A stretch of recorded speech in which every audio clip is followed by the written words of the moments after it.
Alors 6 minutes à 100 bornes de l'arrivée, ça commence à faire, ça peut faire à 10 au bout. Hein.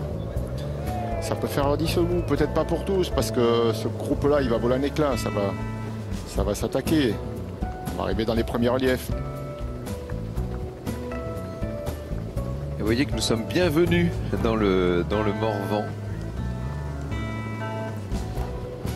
Le parc naturel régional du Morvan a été créé dès 1970.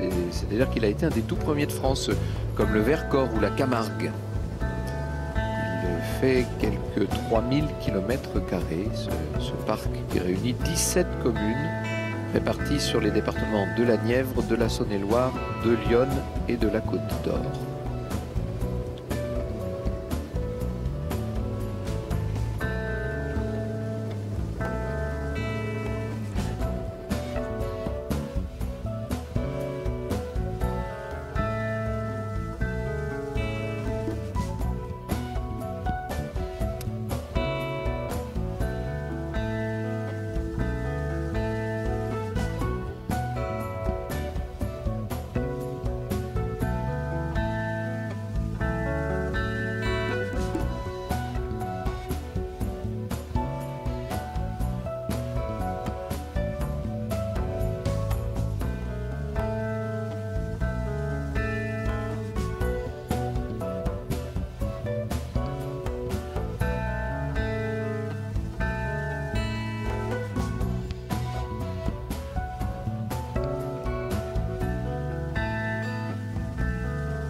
On a survolé un joli petit château, vous avez vu le château de Benne, qui a été la propriété naguère du colonel de Saint-Péreuse, que le général de Gaulle avait fait compagnon de la Libération.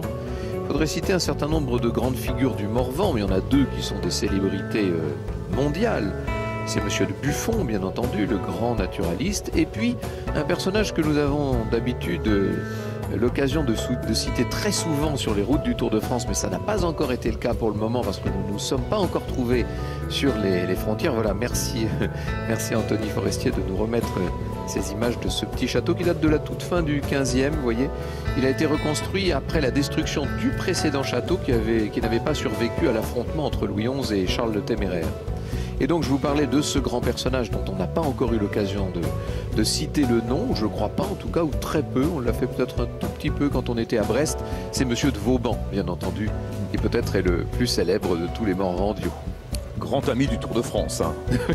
Parce qu'il a laissé des traces partout. On va le retrouver dès qu'on va s'approcher des frontières. Oh oui. Et des reliefs. Il y en a du relief, les monts du Morvan donc, qui vont être traversés par les coureurs du Tour de France, alors que les hommes de tête se rapprochent de Château-Chinon.